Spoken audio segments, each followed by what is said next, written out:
Good afternoon, everyone. Thank you so much for being here. I'm Donna Brazil, and let me tell you how delighted I am to moderate this event. As you know, there are 5 weeks remaining in the 2014 midterm election, and the Primaries project is a culmination of 9 months of work by 2 research institutions, Brookings and the Campaign Finance Institute. And together they have undertaken, I think, one of the most comprehensive look ever at the primary candidates for both the United States House as well as the United States Senate. Now, the Brookings team set out to study nearly every single candidate who ran for Congress in the 2014 cycle. That's all 1,662 of them, something that has never been done before. And the campaign finance team set out to study where their money came from and which types of groups were playing financially in this year's primaries, with special attention, of course, to all the important issues with independent expenditures. And we know primaries are extremely important, but often they are overlooked. Part of our political system, of course, we simply see primary elections or even midterm elections as like the 9th game in the regular season of a football league versus the Super Bowl, but we all know that it's very important. And the hope is that the research you will hear about today will provide insights into the November elections and the governing challenges ahead of us. Before I introduce our distinguished panelists, let me say a word about one primary that was omitted. And of course, it comes from my home state of Louisiana. Louisiana has what is called a nonpartisan blanket primary. Sometimes it's called an open primary. Mostly it's called a free-for-all. And all of the candidates will appear on the same ballot regardless of party identification on November 4th. If nobody gets over 50% of the vote, the top 2 candidates will meet each other in a runoff. It's essentially a primary if everybody was in the same party, but our primary is a little like rugby. It's crazy, unpredictable, and it seems like the kind of thing that you do in another country, not here in America. But one of the people trying to get elected to the United States House of Representatives, I just thought I'd give a shout out to former Governor Edwin Edwards. Now, Edwin Edwards is an old school Southern Democrat, except if he had been from an actual old school, he would have lost his accreditation by now. As some of you know, Governor Edwards has been married 3 times, which is 1 less than the number of times he served as our governor of Louisiana. Edwin Edwards was in the office for a total of 16 years. That's a long time. I think that's like Huey P. Long kind of long time. Also running on the ballot, just so you don't get bored anytime soon, covering Louisiana politics, is Vance McAllister, who is better known as the Kissing Congressman. So we have some delightful things to ensure that you will come and enjoy the delightful 4 seasons of Louisiana if you're there after November 4th, shrimp, crab, crawfish, and of course, oysters. And all we don't eat up, we drink up. So let me introduce the panelists and bring up, of course, to start this conversation, Dr. Elaine Kmark. Elaine Kmark is a senior fellow here at Brookings, and she will describe the findings from a paper that she and a graduate student in political science at Georgetown, Mr. Alex Podkal, Georgetown, go Hoyas. They did an excellent job on analyzing all of the candidates who ran in this year's primaries. And then we'll bring up 2 Veterans Award-winning journalists in American politics, Jill Lawrence, reporter, of course, analyst, columnist, and an adjunct professor at American University, and Walter Shapiro, political columnist, lecturer of politics at Yale University, and Walter will soon be off to chasing and running and managing. No, you're not going to do any of those things. Walter will be covering his 9th presidential campaign shortly. Elaine Kmark is also the founding director of the Center for Effective Public Management. She's an author, educator, advocate, and she's also my colleague on the Rules Committee at the Democratic National Committee. So Dr. Kmark, why don't you come on up, and then I'll bring up the other 2 esteemed guests, and then we'll start our conversation.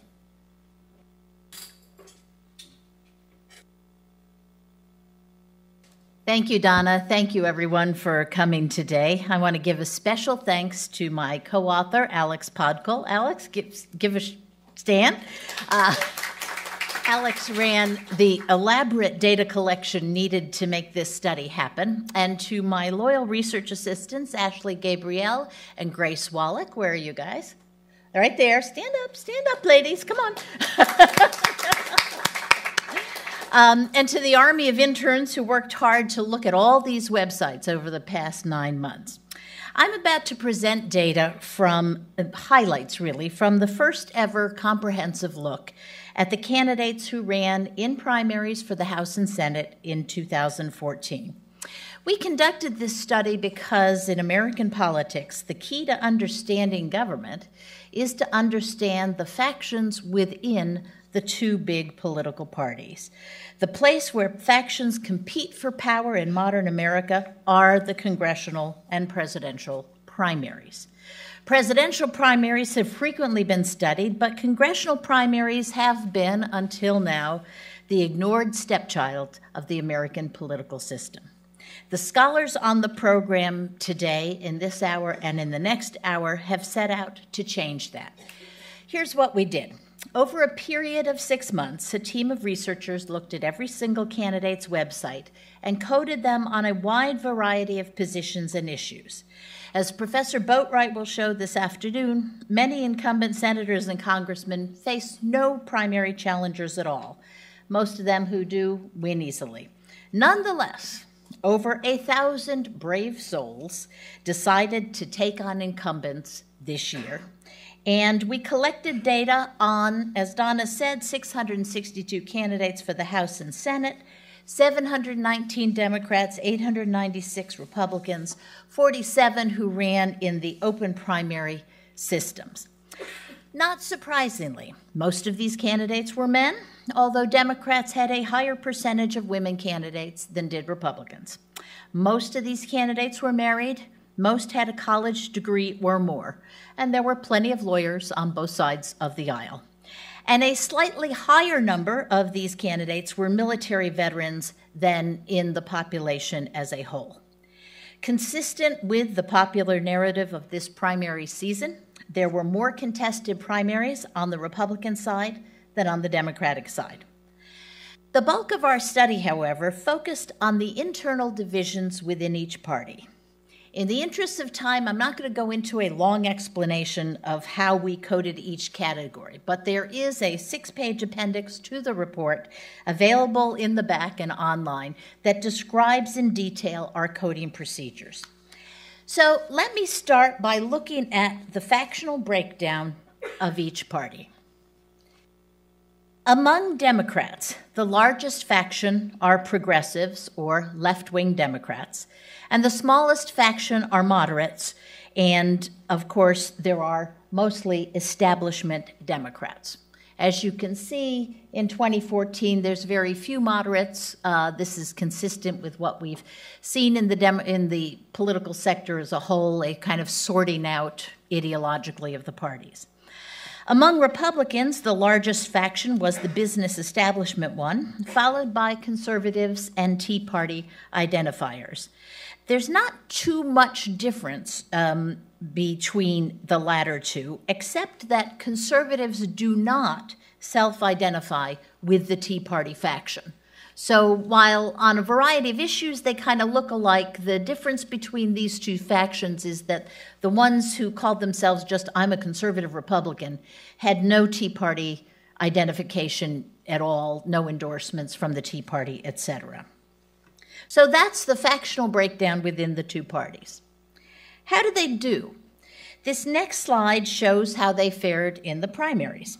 On the Democratic side, progressives and establishment Democrats won in about exactly equal percentages, and moderates won slightly more of their races than the other two factions, but as you remember, there are not many of them.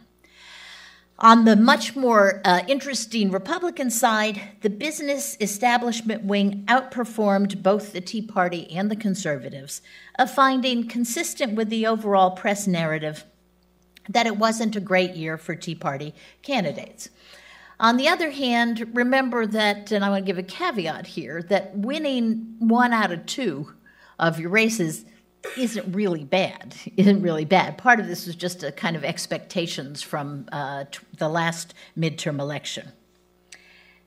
We now turn to a great graphic which shows what these candidates were talking about during the primaries.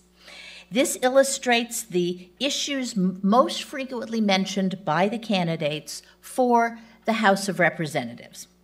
The first thing we notice is that this was a primary election about health care. In both parties, a large majority of the candidates had positions on health care. The new health care law was thus the lead. The second issue for Democrats was climate change. Note that it doesn't even make the top 5 issues for the Republicans. In fact, among Republicans, it barely registers. Neither does the minimum wage. So these are issues Democrats talked about, Republicans did not.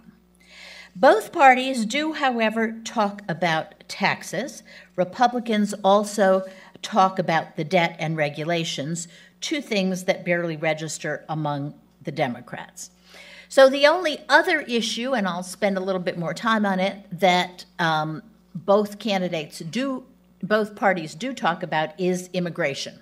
And we will talk a little bit about that in a minute.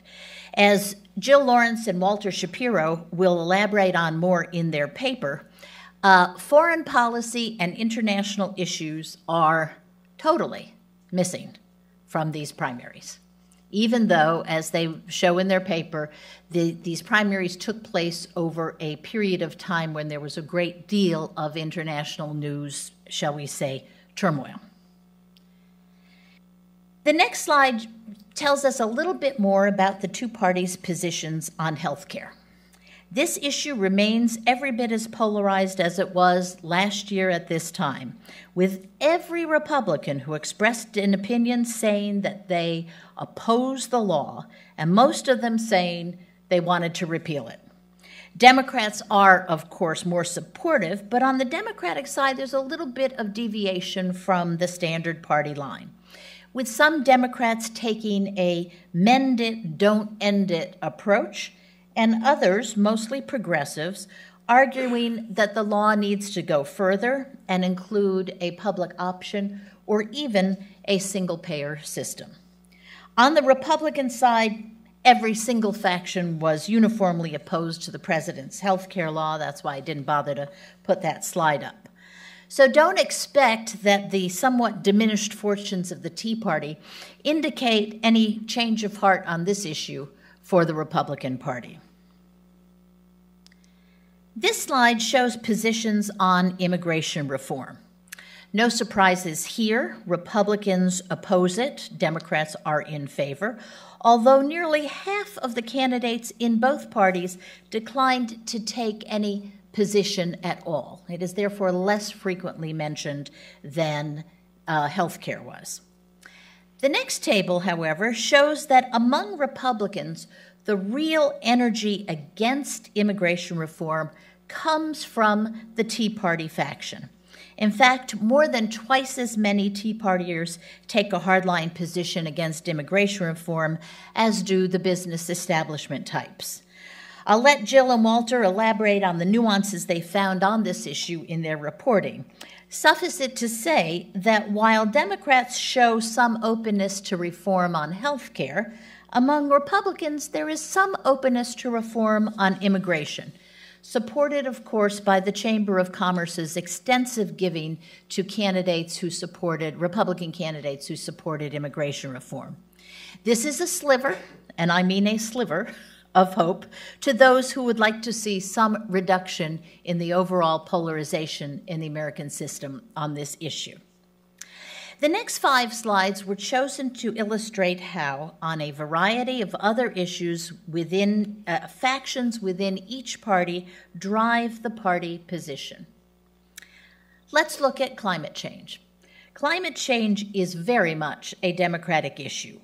More than half of all Republicans don't even bother to talk about it. And among Democrats, it is driven by progressives who mention it significantly more than any other faction within the party. The same is true, maybe even more so, of the minimum wage. Over 90% of Republican candidates simply ignore it, even though this was an issue that was quite frequently discussed in the news during this period of time. And among Democrats, the issue is once again driven by self-identified progressives, although establishment Democrats also support it. The next slide deals with taxes. Republicans are unified in favor of lower taxes across all parts of the party, which is why I didn't bother to show you a separate table on it. Among Democrats, however, the Democratic favor in position in favor of raising taxes on the rich is led by progressives, as you can see, 60% to 39%, the next closest.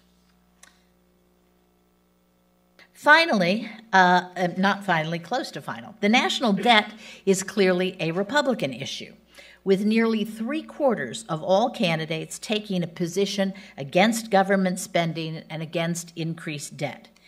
Democrats, on the other hand, tended to ignore the issue, and there were no major differences within either of the parties on this. This tended to be uniform across the factions within the parties. Finally, government regulation is clearly a Republican issue, not a Democratic issue.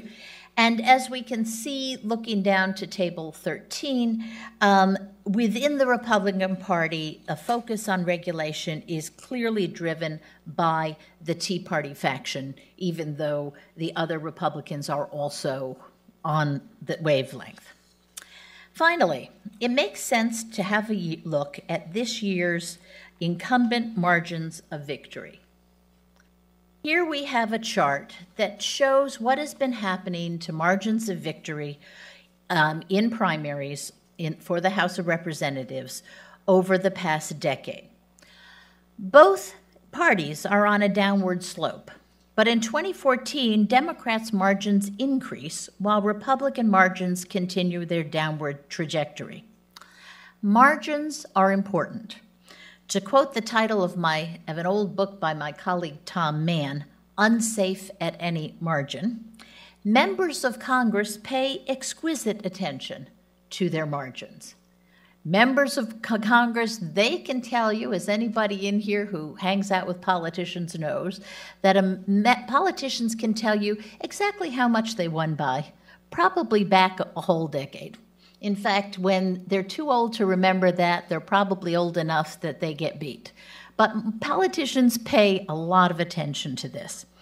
It is safe to say that as incumbents feel more vulnerable in primaries, they will continue to pay or increase their attention to the factions within their party that could mount a primary challenge.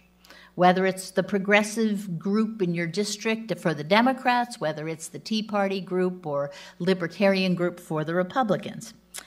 This is one of the reasons that, in spite of the Tea Party's failure this year to defeat any big names, with the exception of Eric Cantor, the rest of the Republican Party is starting to sound just like them. In addition, as Bob Boatwright will show in his paper, challengers had more money in 2014 than they had any time in the previous 2 cycles. Altogether, these are a recipe for nervous incumbents in the next Congress and for incumbents to pay particular attention to their primary electorate.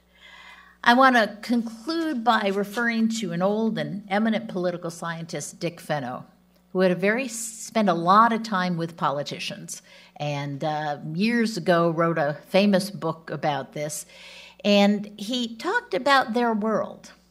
Their world begins, of course, with their close-in friends and family, and, of course, their most intense supporters and financial supporters. And the very next circle, after this close-in circle, are people who vote in their primaries. And the third circle out, of course, is people who vote for them in the congressional election itself.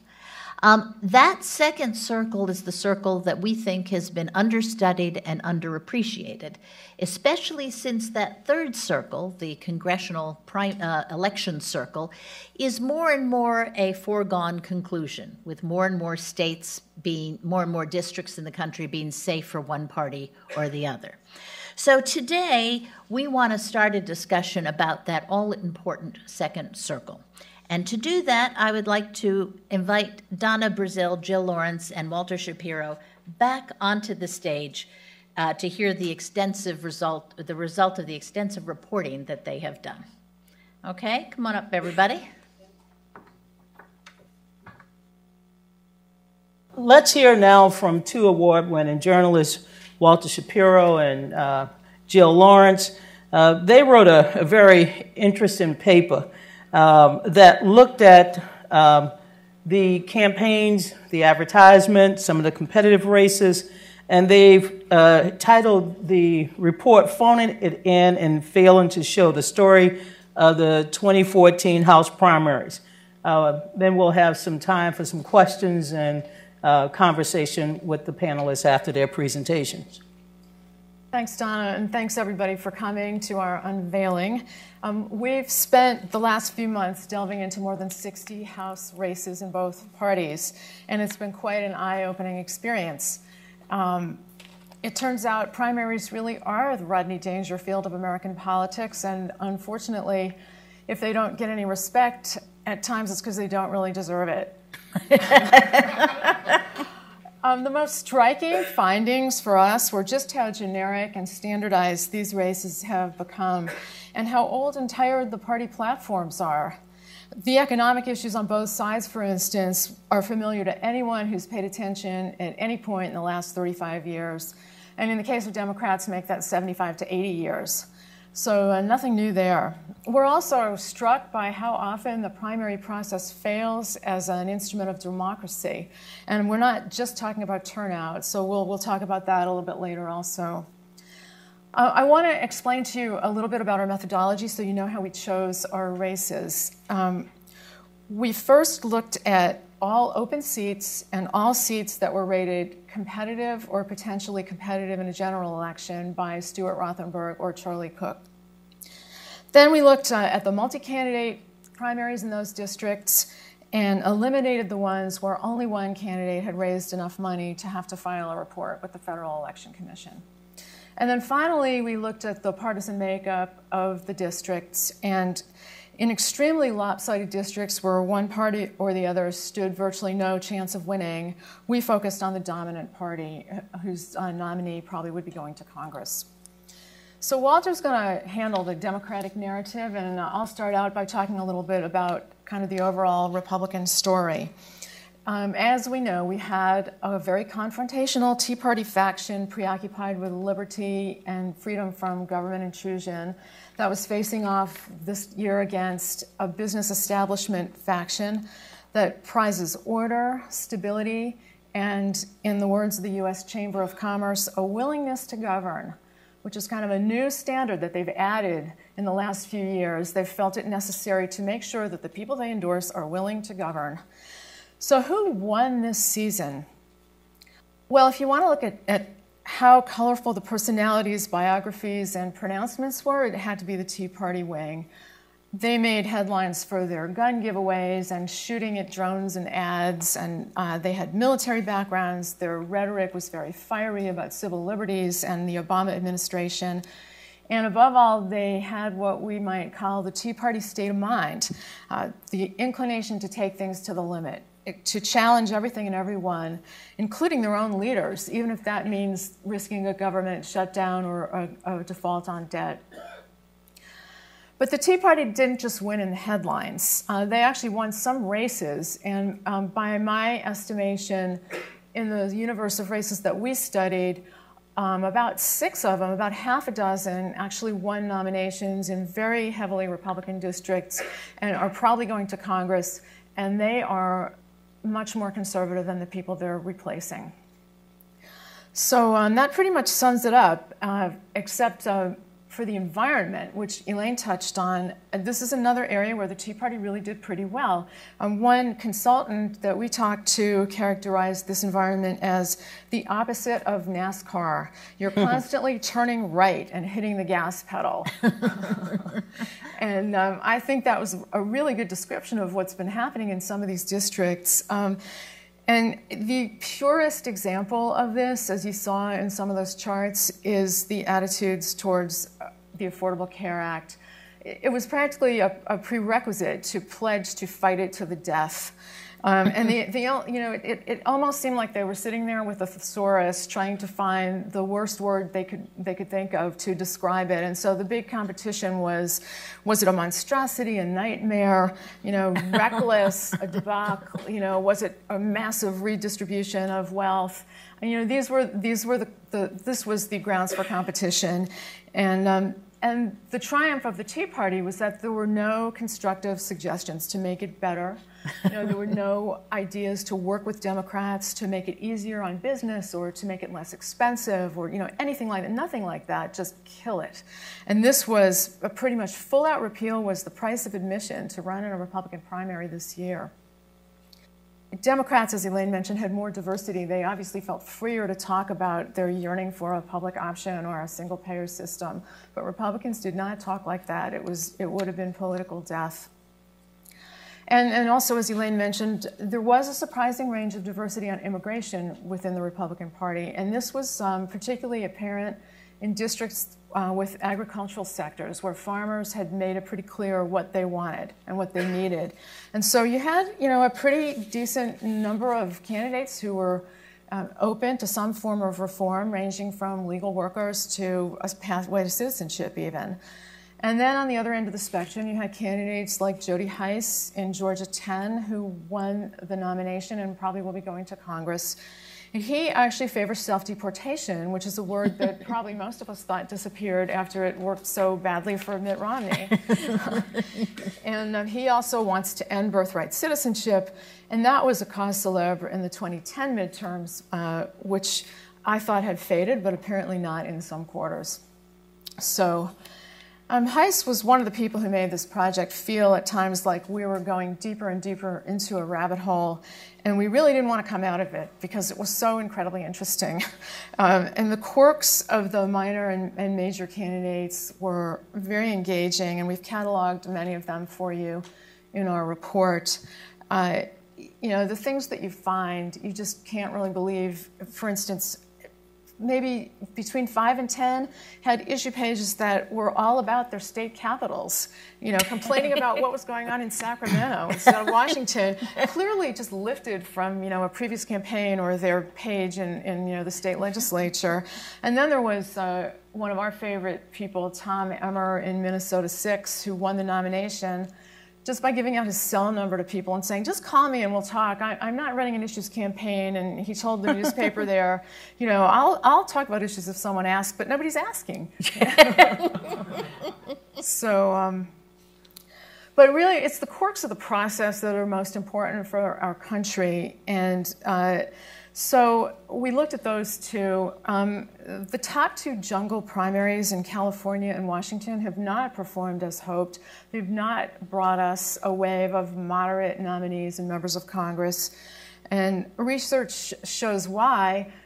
People are, choosing their candidate based on the D or R after their name, and they're it's a low information environment. It's not like they know exactly which faction of the party each candidate is from. So they're not saying, I want the moderate, not the Tea Party person, or the reverse. It's just not working out that way. And the other thing that's becoming increasingly clear is the risk of having many candidates from the same party in one of these competitive jungle primaries. And Democrats have been the victims, but Republicans could be the victims. If you have too many candidates, you don't get a top 2 slot and you don't make it onto the fall ballot. And so it's not hard to see that there could be a return to some kind of metaphorical smoke-filled room where the party leaders choose a candidate and then muscle everyone out of the race. And other anti-democratic trends with a small d included the Iowa system of having a convention if nobody clears 35% in a primary.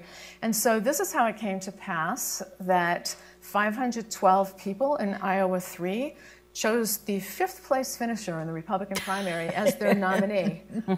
I mean, it's an amazing story, which we tell in our report. And it was so unexpected and strange that people in both parties in Iowa are now talking about changing their system and maybe instituting a runoff.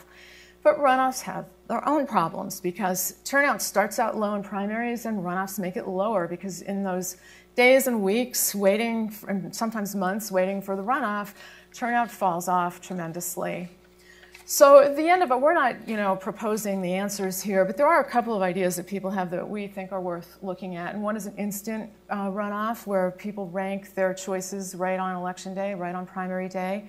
Another is a national primary day, which Elaine and other people have written about. It would bring a lot more attention to primaries and elevate them a lot more than the current system where we have months of strung out races that hardly anyone's paying attention to. And the other alternative, which I think Walter's going to talk about, is candidates could try something really strange, like a little creativity, maybe give us something interesting to listen to, some reasons to get to the polls, an idea we want to vote for. So with that, Mr. Shapiro, over to you. Thank you, and it's a thrill to be here. Thank you for Elaine for starting us down this road. It is always a pleasure both to be on a panel moderated by Donna and to do any project with my longtime colleague, Jill Lawrence. I will say that since Jill and I both are writers, please read the whole report. That in the sense that we have written it not to be academic, but to be fun. And I think a lot you can be gleaned from watching us do what I know I do best, which is write rather than talk. Yes. That said, let me explain. I'm going to talk about the Democratic narrative. And let me explain a little about the Democratic races we looked at. Our methodology was to go deep using journalistic tools into either competitive races or open seat primaries. Since there are very few competitive races where a Democratic challenger has a good shot against a Republican incumbent, what we ended up looking at mostly on the Democratic side were open seat primaries in overwhelmingly Democratic districts. So almost all my examples of winning candidates are from people who are going to be in Congress next January. And if anyone thought that there was any hope that the next generation of Democrats on Capitol Hill will provide an issue mandate for the party beyond preserve, their hopes should be dashed by these election results. Let me go. Remember, these are safe Democratic districts, primaries talking only to Democrats. So any of the moderation, any of the positioning for a competitive Senate race, say, is not necessary in these districts. Let's go to a high-class district, one that, I don't know, is represented by a physicist in Congress. Rush Holt is retiring. A former physicist, professor of physics at Princeton, is retiring from New Jersey 12. And therefore, it was an upscale audience voted to replace him. Let's go right to a TV ad by the winning candidate in that primary, state legislator Bonnie Watson Coleman. This is her ad. This is the signature ad of her campaign. The Tea Party wants to end Social Security and Medicare and roll back the clock on women's rights. Bonnie Watson Coleman will fight them every step of the way. Amen. So let's just say, in a safe Democratic district with no chance of a Republican representing replacing a physicist in Congress, an upscale audience including Princeton University, the winner said the choice is me or the Tea Party. Maybe there might have been a different choice in that district. Another candidate who ran third in the primary was a state legislator, Upenda Chivolka, who was the first Indian American to ever serve in the New Jersey legislature. And his ad sort of encapsulated the Democrats this year, where it was all about identity politics. The ad starts with him looking straight at the camera and saying, "I'm the Tea Party's worst nightmare. I don't look like them. I don't talk like them." I mean, the whole idea that there should be issues in a Democratic primary somehow never registered across the board.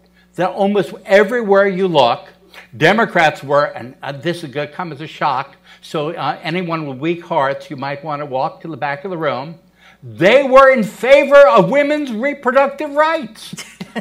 My God. And they were going to do anything to preserve and protect Social Security and Medicare.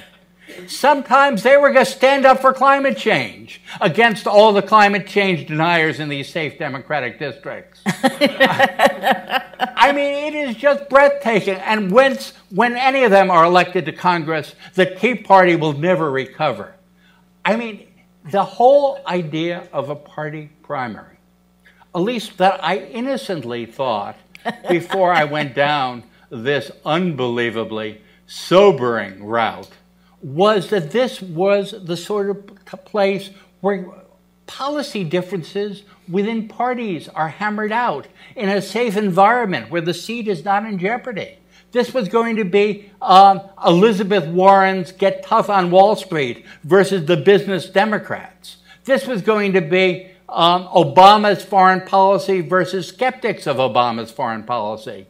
This was going to be critics of the NSA versus those who believe our president. This is going to be, I don't even want to repeat this, because none of this happened. And it was not just New Jersey 12, this was across the board. But luckily, Democratic candidates did stand for things. The Democratic primaries in these winnable districts were sort of the opposite of Lake Wobegon. Every single candidate had a below-average childhood.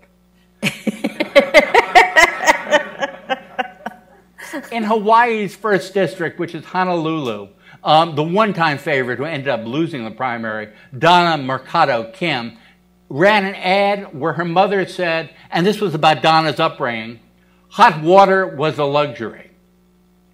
In Arizona 7, a largely Latino district focused on Phoenix, the winning candidate, Ruben Gallego, a Harvard graduate, announced proudly in an ad, "I didn't have a bed until I got to college." And in Pennsylvania 13, which is a Philadelphia area district that had been represented by Allison Schwartz until she gave up the seat to unsuccessfully run for governor, the winning candidate, Brendan Boyle, ran ads that just stressed one thing, not issues, but that his father swept out subway and stations for the Philadelphia Transit Authority. Brendan was my student at Harvard. Oh. Okay, just to keep this going. Brendan also was a rarity. He won his primary largely because it was a mixture of Philadelphia City and Philadelphia affluent suburbs. And he was the only candidate from Philadelphia, the city part of Philadelphia. He also did an apologia, it's in the paper, about once having questions about abortion rights, in which he explained that if the pro-choice movement only allowed people who were there from the beginning, it would be a small movement. You have to allow for converts. That was about as much of an issue dissent on social issues that were available in the Democratic Party.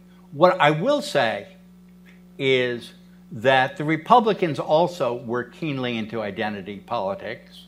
If they weren't bragging about being part of the team that snared Saddam Hussein in Iraq, they were advertising their ability to shoot drones out of the air in the Montana at-large race, an ad that is one of the most unbelievable ones. The candidate who is Tea Party to the heart literally poses with a rifle and against, if that was a drone, I'd be shooting it down. He lost, but it was not from, his accuracy with the ad was high level. But the other thing the Republicans really worship is being part of a non-Washington contingent. Because as we all know, Washington is the embodiment of all evil in this universe. So how could you be part of Washington? That's fine if you're a challenger. But if you're an incumbent facing a Tea Party challenger, it gets a little tricky. But luckily in Michigan's 1st District, which is the Upper Peninsula and northern Michigan, the Republican incumbent, Dan Beneček, had a perfect solution. He wasn't Congressman Beneček, even though he was running for his 3rd term. He was Dr. Dan. He was the friendly doctor who, if you really forced him under truth serum, will admit that he occasionally went to Washington. But it was always Dr. Dan out there. My other favorite candidate, which is in upstate New York in a Republican primary, Elise Stefanik in New York 21. Elise had a blue ribbon resume for a 29-year-old. She worked in the George W. Bush White House. She was issue director for the short-lived Tim Pawlenty presidential campaign and went on to head up doing debate prep for Paul Ryan in his debate as vice presidential nominee. How did Elise identify herself to upstate New York voters? She's a small businesswoman from Willsboro. Yes, technically her parents did have a business in the district, and technically she did come back and technically have a nominal job with the business for 6 months.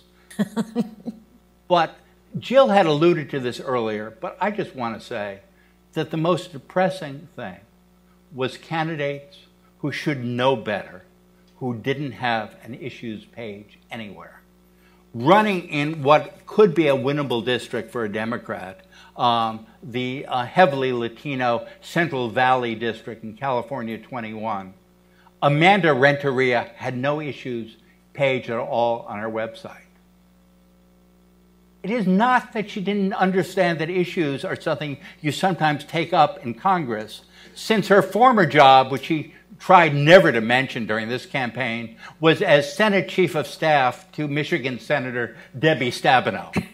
But back home, no issues page. In the same way, running against Elise Stefanik in New York 21, Matt Doheny, who had been the Republican nominee in 2012, and should know what a general election is like, and sometimes issues come up, no issues page.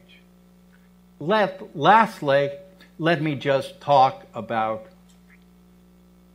the fact that someday historians are going to look back on the summer of 2014 and all of the tremendous crises facing America. The fact that Russia annexed the Crimea in mid-March, just as the primary season was getting underway, and in mid-June, the Islamic State, ISIL, ISIS, name your acronym, took the city of Mosul, and suddenly we had a new Iraq war on our hands. Most candidates we looked at in these winnable districts, as Elaine alluded to earlier, did not have any foreign policy component whatsoever on their websites. If there were a chance of getting money, there was an exception to that, and that was a strong pay-in to Israel as our only ally in the Middle East. But it was Israel and no other foreign policy issues whatsoever. Russia wasn't mentioned, and rarely was Iraq mentioned. I had thought that there would be a robust debate over NSA spying, since this issue was hot when we started out down this road. While a few candidates like Ted Lieu in California's 33rd District, that's Santa Monica, Malibu, parts of Hollywood, a district that Mark Leibovich in the New York Times Magazine called the Botox Belt. Ted Lieu did win his primary in part by writing an ad opposing NSA spying without ever mentioning the president who's in charge of the NSA. But much more importantly, this was less of an NSA vote than a way of product differentiation. In an intensely liberal district, it was his way of saying, I'm the most liberal candidate in the race. I will now end just by saying, 4 decades ago, I ran for Congress as a childhood runaway in a congressional district in Ann Arbor in Michigan. I spent weeks putting together an issues page. All I'm asking from these candidates, spend a half an hour. Thanks so much. Thank you. Did you check their social media? You know, the internet? We did look at some of the Facebook pages. Yes. Okay. Some of the Twitter feeds were prominently featured on the web pages. So some of them were with it. In fact, some were substituting Twitter feeds for issues pages and press releases and everything else. Yeah, it's the superficial over the substance. I read the Twitter pages, so that's why I know there's a lot more substance on the Twitter pages than on the front page of the. All right, but let's open it up for questions, and in a minute we'll also hear from Professor Robert Boatwright, who's a political scientist at Clark University and the author of a very important book called Getting Primaries. So we'll have that discussion shortly. Elaine, I read your report, and you seem to find a lot of uniformity among Republicans in their messaging. Why is this, and what do you think it means? I mean, it's interesting. I did find a lot of uniformity. The big contrast to me between the Democrats and Republicans were that the Republicans were really about a unified message. Even though there were parts of the message that one faction would drive or another, there was great uniformity in their messaging, and it kind of tracks with some work that some other political scientists have been doing, talking about the Republicans as much more of an ideologically based party, whereas the Democrats seem to be all about self. In fact, Walter and Jill in their paper have a segment called the Selfie Campaign, where there was a lot of emphasis. I got a particular chuckle about all the people who were claiming poverty and hiding their Stanford, Harvard MBAs, et cetera, et cetera. So there's a lot, on the Democratic side, you tended to see more people trying to identify with people in constituencies, and pretty much an absence. Now, you know, the problem with that for Democrats is that it's fine when you're running in all Democratic districts, et cetera, okay? But when you get to a competitive election like the next one, like the presidential, you do have to have something to say. And so when we started this, I thought we would see the beginnings of the post-Obama Democratic Party. Bottom line is we didn't. Okay, so I guess we've got to wait till after November. Well, to Elaine's point, is the Democratic Party really suffering from a lack of ideas, or you think the reason Democrats are out fishing is simply to get out of the way of the Republicans, who seem to be making most of the noise these days? I've been thinking a lot about that, and I think part of it is the Democrats, for want of a better word, are depressed. What's possible in Washington seems exceedingly truncated. The great hopes that were aroused by Obama in 2008 look like ancient history. And the Democrats feel like they are beleaguered on all fronts. But at the same point, I really think there's also just an intellectual gap in the Democratic Party, that there is no one out there talking about, if we ever had a governing majority again in Washington, this is what we do. And I find anyone who is looking for any hope there that there is an emerging ideology of the Democratic Party other than don't take it away is apt to be disappointed.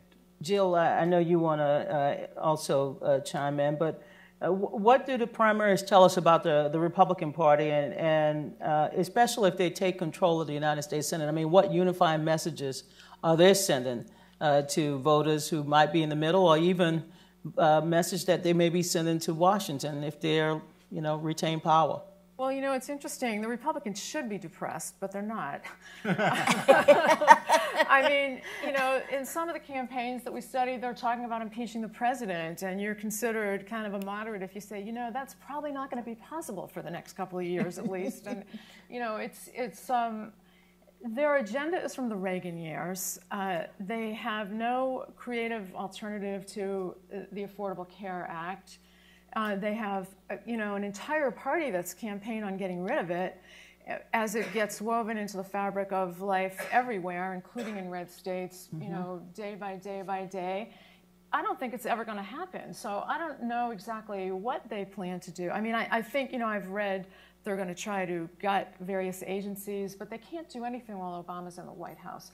So I think, you know, a lot of this is, on both sides of the aisle, is going to depend on the presidential nominating process. And, you know, Hillary Clinton, if she's the dominant, you know, person, as it seems like she will be, she'll be very influential in setting the Democratic agenda, and she'll have a chance to do that with creativity. Who knows if she'll take advantage of that. And on the Republican side, you know, there's going to be a lot of problems for Republicans, a lot of challenges, because you're going to have at least two founders of the Tea Party movement, Ted Cruz and Rand Paul, involved in this campaign. Ted Cruz already has a lot of influence in the House. There's going to be a lot of Tea Party energy in the presidential race.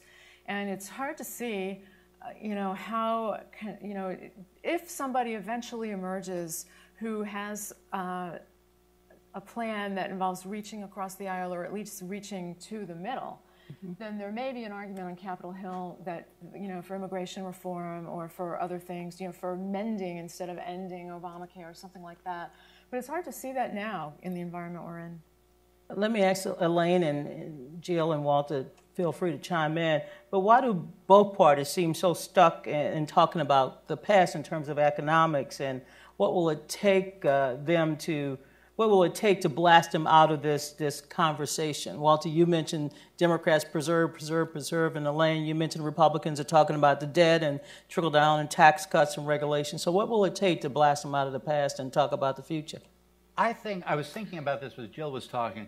I think on the Democratic side, there's nothing that's going to be bottoms up. It's going to be tops down. Whether it's Hillary Clinton or someone else is going to impose and run on a new and different ideology, and it's going to be popular among the Democrats. Or maybe it'll be more of the same. But the idea that something is emerging in the grassroots in the Democratic Party was just not evident at all in the kind of primaries that are not putting up symbolic candidates, but they are going to be sending people to the House of Representatives next year. Yeah, listen, I think that part of the Democratic sleepiness, if you will, is due to the tack the Republicans have chosen.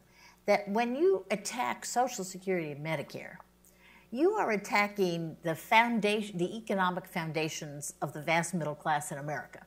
So if you're a Democrat and you say, oh my God, those guys are doing this, well, hell, I'll just sit back. Let them do it, okay? And I think that until the Republicans move to a more future-oriented message, I'm not sure the Democrats are going to move. Now, the one little ray, I was looking for little slivers of hope in all of this research, ours, Jill's, everybody's. And the one little ray of hope I found is the Chamber of Commerce saying to the candidates that they were considering endorsing, are you going to govern? Because that, it seems to me, is the question that basically the last couple Congresses they've said no to. The answer to that is no, we're not going to govern, we're going to shut down the government, etc. It seems to me that until we get past that, and I think that's primarily a problem on the Republican side because of the Tea Party's intransigence, until we get to the question, until we get to a lot of people in Congress saying, yes, we are going to govern, I'm not sure you're going to get much conversation, much dialogue, or much talk about the future.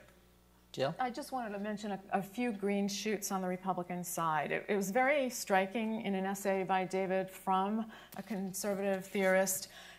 Deep in the bottom of it, it was about the future of the Republican Party. He just, as an aside, tossed off And they're going to have to accept some kind of universal health care scheme, which every other developed country in the world has. And, you know, reading this after having looked at, 40 websites or something where they were saying, kill Obamacare, it's just, an amazing statement of fact. And the other thing is that you have some candidates for president or potential candidates like Marco Rubio and Paul Ryan talking about how we can improve our anti-poverty programs, how we can improve our entitlements, and not always how we can cut them. Sometimes they're not talking about less money, and there is room. Anyone who's studied these programs knows there is room for improvement. Okay, go ahead. I just wanted to throw in one sentence, which is that what this whole project taught us is that the issues being obsessing Washington, Benghazi, the IRS investigations, NSA spying, all of these, Common Core, all of these issues didn't register at all in any discernible level in the primaries. So if you remember one thing from this presentation, don't assume that just because they're talking about something on the Sunday shows means even people who vote in primaries are talking about it. Good. Let's open it up for questions. Ashley, how are we going to do this? Can you just stand up and tell us your name and affiliation? And if you want to direct Here comes the mic. Great. Hi, my name's Adam Cardo, and I'm a student at American University.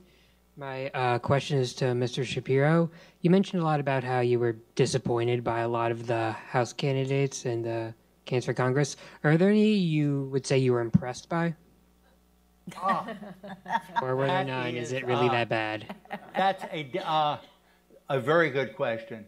A sometime book author, management consultant, and journalist by the name of Matt Miller did run in that Botox belt primary in California, number 33, on a very interesting ideas-based candidate program, and in a multi-candidate race with former mayoral candidates of Los Angeles running. He did run a respectable third among the Democrats. There were a couple of candidates as I recall, in that Philadelphia primary that I mentioned, there was a state senator by the name of Dayton Leach who ran a very detailed, issue-oriented, progressive campaign. I think he finished fourth. And Jill, if I recall, you were entranced by a logger running in Maine who just gave the speech, whose name I cannot remember. He gave a terrific speech. I don't know anything about his issues. But he lost badly, but he gave the kind of speech that for those a little older in this room might remember. It was the kind of speech that Neil Kinnock gave in the 1980s and Joe Biden borrowed.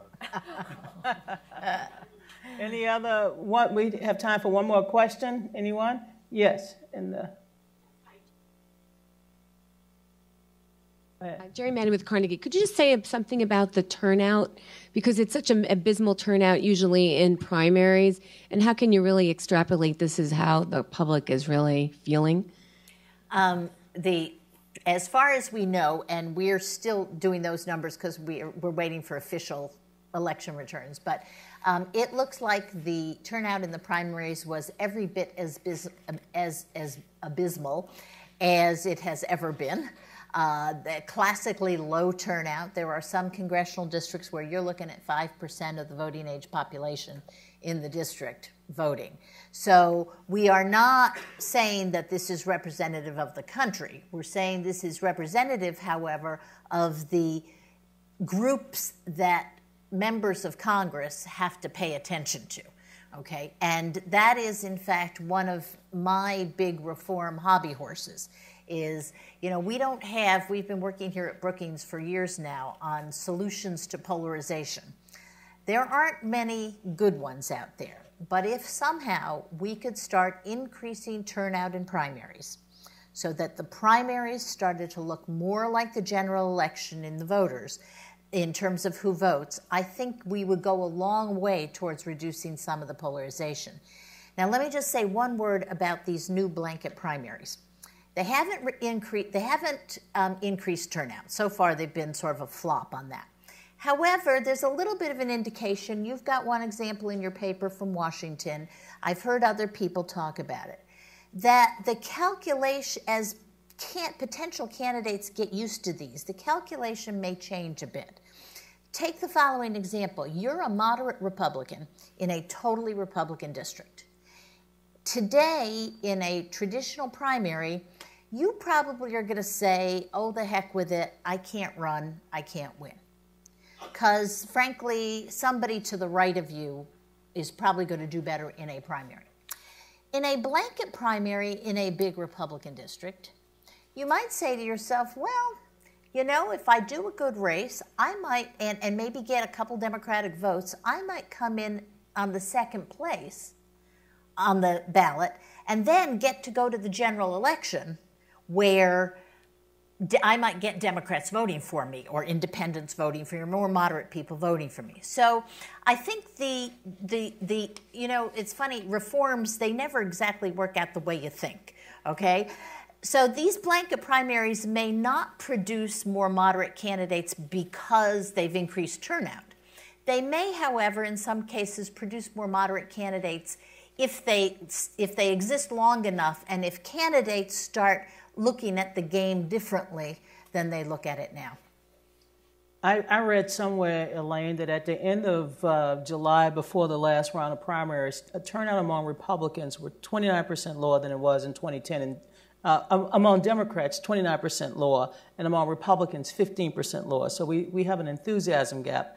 And primaries are notorious for just being difficult to get partisans active and involved. They're just harder, and they're costly, and often candidates prefer to hold their money for the general election, so there's not enough resources to go around to the low information voters, and so what you see is a huge drop-off in midterm elections, especially in the primaries. Let us thank our panelists. They will come back following a presentation by Professor Boatwright.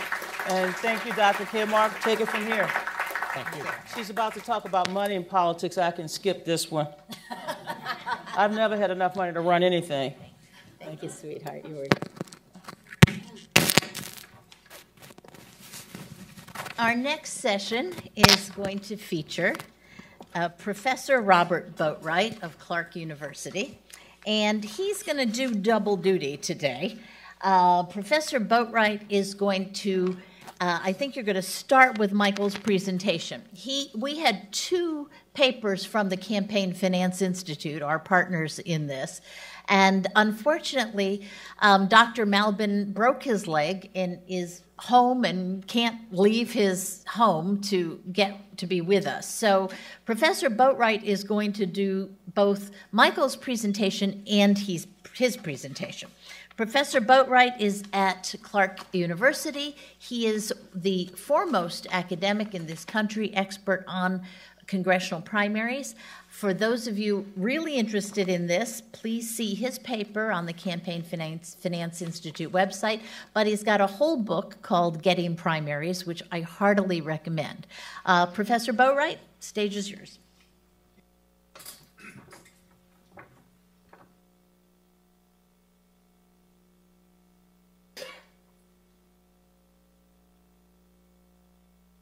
All right, I'm going to begin with Michael Malbin's presentation. Michael sends his regrets that he can't be here. He really wanted to be part of this. And on Michael's behalf, I'd like to thank Elaine Kmark and everyone at the Brookings Institution for sharing this event with us. We're delighted to be part of this. And in addition, Michael has asked me to thank the following supporters for underwriting this part of CFI's work. The Democracy Fund, the William and Flora Hewlett Foundation, the John D. and Catherine T. MacArthur Foundation, the Mertz Gilmore Foundation, the Rockefeller Brothers Fund, the Smith Richardson Foundation, and the Stewart Family Foundation.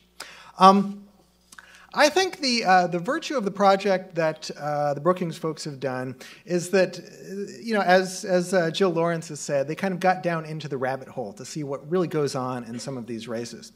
Michael's slides and mine take a somewhat different approach. That is, you can think of us as being, I don't know, in a hot air balloon or something like that, floating overhead trying to figure out how this year compared to prior election years. So the slides that I'll present here, again, this is Michael's work, not my own, will have to do with the interest group side of the equation, and then the ones I will show you will give you a sense of how this year's candidates compared to prior year's candidates.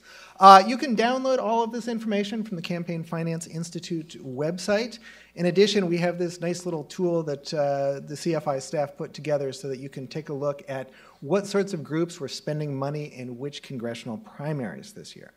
Now, the background for the slides that I'll be showing you in a moment has something to do with the book I wrote that Elaine had mentioned.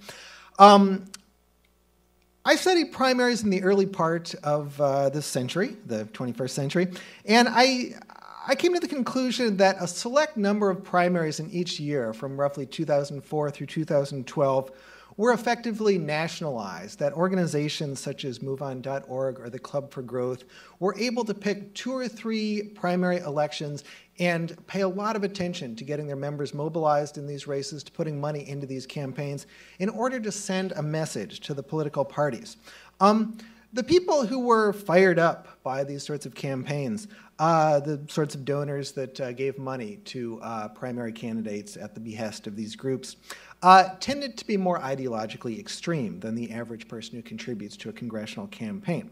So, in other words, we've seen a number of primary elections over the past decade that have effectively been nationalized and have effectively been turned into referenda on the alleged centrism of the political parties. So the question Michael is asking in his slides is, did this happen again in 2014? Or more precisely, have independent expenditures since the Citizens United decision increased polarization or the level of ideological conflict in House and Senate primaries? The answer so far, if we look at the independent expenditure data, is no. That Michael's argument is that the primaries of 2014 can best be described as a year of counter-mobilization by the political establishment. Now, what does this mean? Well, first of all, a little bit of background. As many of you know, incumbent members of Congress spend way, way more money than their opponents do in elections. However, challenger money, when there is some, is the best sign of a potentially competitive race. Groups that spend money independently of candidates tend to concentrate on a small number of races where there is already a viable challenger, that is, where the challenger has already shown the ability to spend a significant amount of money. And in such races, groups tend to spend in instances where their additional contribution could make the difference between winning and losing, or where the outcome has something to do with the core concerns of these groups. So in this small number of races, money spent by interest groups in the form of independent expenditures can be close to what the candidates and parties themselves spend. Let me give you an example of this from 2014. There were 15 candidates for the House of Representatives for whom outside groups spent $500,000 or more.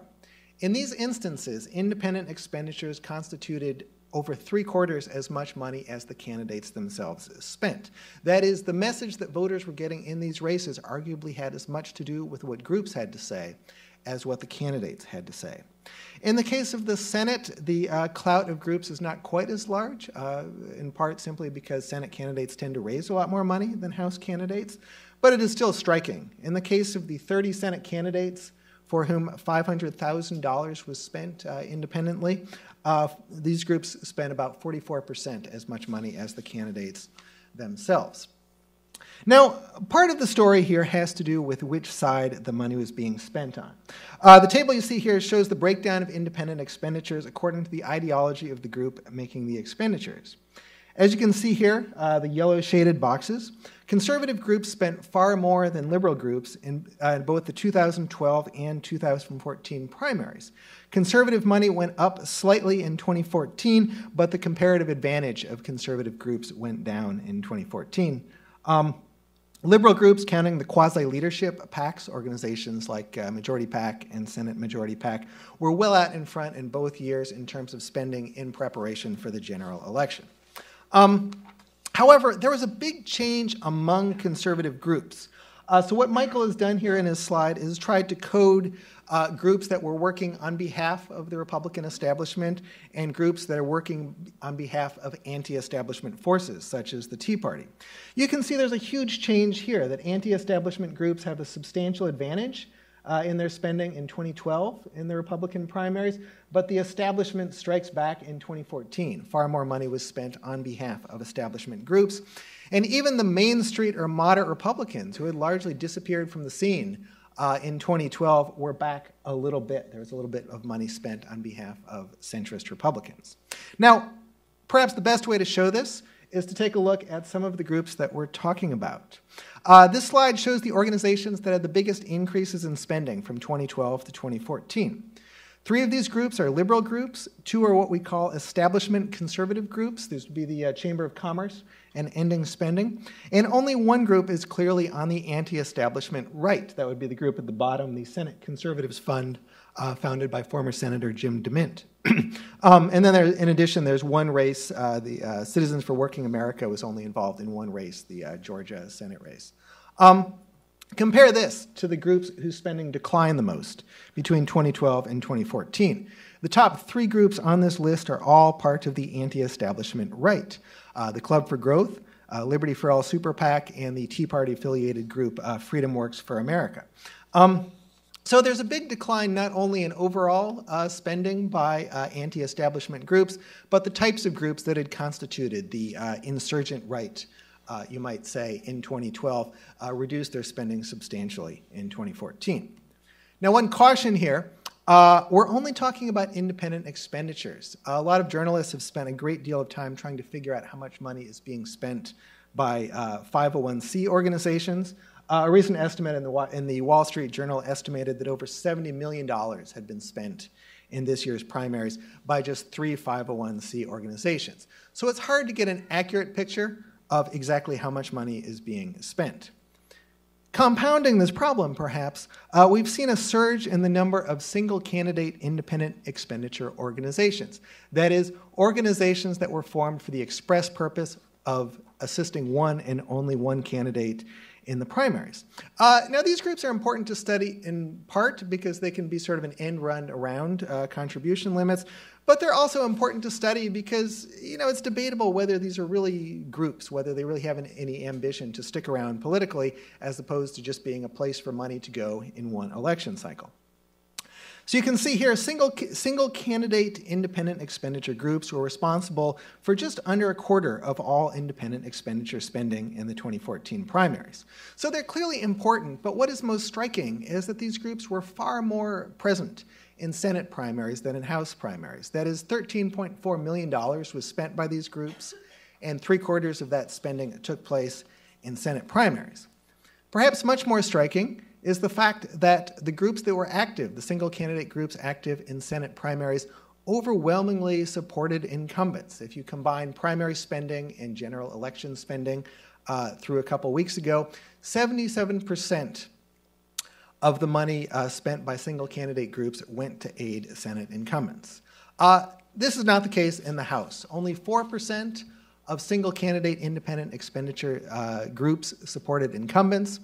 38% of their spending came from family members seeking to help non-incumbent candidates for Congress, and the balance, 58% of that, was spent helping non-incumbents. So this is interesting, and we're not quite sure what to make of this, but 2 stories seem sensible. First of all, the House majority is not really in play in 2014, and there simply aren't that many well-financed primary challenges. So to the extent that incumbent members of Congress can encourage the formation of groups that will work solely on their behalf, House incumbents may simply have felt less need. They felt less threatened. Or perhaps another way to look at this, we saw in the 2012 presidential election that it's kind of become the norm for presidential candidates to have an outside group that works exclusively on their behalf. Maybe Senate candidates can do this and House candidates can't. That is, Senate incumbents, they're the big fish, right? They're able to command the sort of support that will lead to the formation of a single candidate super PAC, whereas House incumbents simply can't. And finally, another type of organization I think that's worth watching over the next few election cycles are what Michael has termed evanescent organizations. That is, groups that come and go. Single candidate organizations are a subset of a much larger set of groups that can form and disband relatively quickly. As you can see here in this table, one of the most striking things about outside groups in this year's elections, if you put the 2012 and 2014 elections together, there are 281 groups that made independent expenditures in congressional primaries, but 232 of these groups, or more than 80%, were involved in only 1 election or the other, but not both. So most of the groups that are making these big expenditures don't desire to stick around, right? They don't intend to become a permanent fixture of the campaign finance landscape. Instead, they're a place that money goes to help a candidate or to be active in one election. So what does all of this mean? Well, let's look, first of all, at the politics. A couple of political stories that we can take from this. First of all, pro-democratic groups look like they're in somewhat better shape for the general election than do Republican groups. That is, although there was more Republican spending so far this year overall, much of that was about fighting things out in the primaries, whereas Democratic groups have stockpiled some money for the general election. It's not clear at all how important that is, that a few major donations to conservative groups could tip the balance there, but that's how things stand right now. In terms of the future, as Michael has put things, the establishment is back. That is, the mainstream of the Republican Party and Republican incumbents have figured out a way to make the Citizens United decision and the new independent expenditure regime work for them. Now, what do we make of this fact that I noted a while ago, that we've seen a lot of evanescent groups? Well, I think there's a public policy concern here. It's hard to keep track of who these organizations are. Many journalists have put a lot of effort into tracking the activities of 501c groups that don't disclose their donors. But the fact that a group can form and disband relatively quickly, there may be so many of these that really overwhelms the capacity of our investigative reporters to gather information on who these groups are and to present that information to the public in a timely manner. And finally, what does this mean in terms of incumbency? Well, many people began this year thinking that there was some sort of civil war going on within the Republican Party. I'll take this up in my own comments in a moment.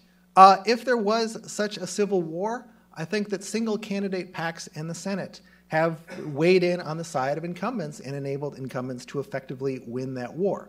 Now, it's not clear what this means for the future. That is, it's clear that Senate incumbents felt threatened this year and that they mobilized accordingly.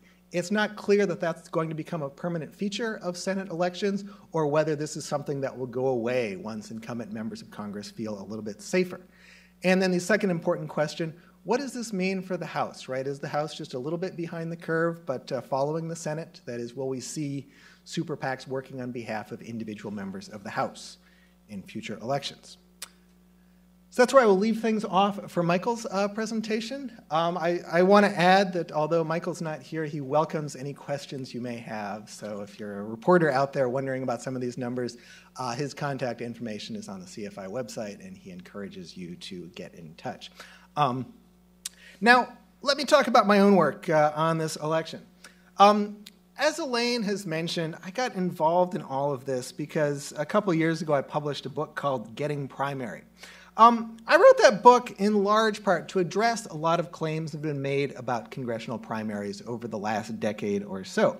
And in the book, what I sought to do was to gather data going all the way back to 1970 on the frequency of primary challenges to incumbents and on the reasons for these challenges. So 3 claims that I tried to address in my book, which again covered the period from 1970 through about 2010. Are primary challenges more frequent today than they were in the past? My argument in the book, again, is only information through 2010, was no, they're not. Primary challenges to incumbents used to be far more common in the 1970s and early 1980s than they are today. In general, primary challenges seem to fluctuate along with general election turnover. That is, you have an election year like 2010 or going further back 1992 or 1994 where a lot of incumbents lose. Usually you have a lot of stuff going on in the primaries too. It's as if, conservatives get mad, and they get mad at Democrats in Congress, but they also get mad at moderates of their own party. And a similar story could be told for good years for Democrats like 1974 or 2006 or 2008. Second, is there a threat for centrist incumbents of getting primaried, getting challenged from the extremes in the primaries? I concluded that there isn't, right? Most congressional primaries are about something other than ideology. They're about the personal failings of the incumbent, about scandals, or the incumbent being deemed too old or incompetent. It's not necessarily clear that moderate incumbents have anything more to worry about from primaries than they ever did. And finally, are recent primaries more consequential than in the past? Well, our first group mentioned the small number of defeats this year. It's pretty rare for incumbents to be defeated in primaries. So then you get into a question of, as Elaine has put it, whether margins matter.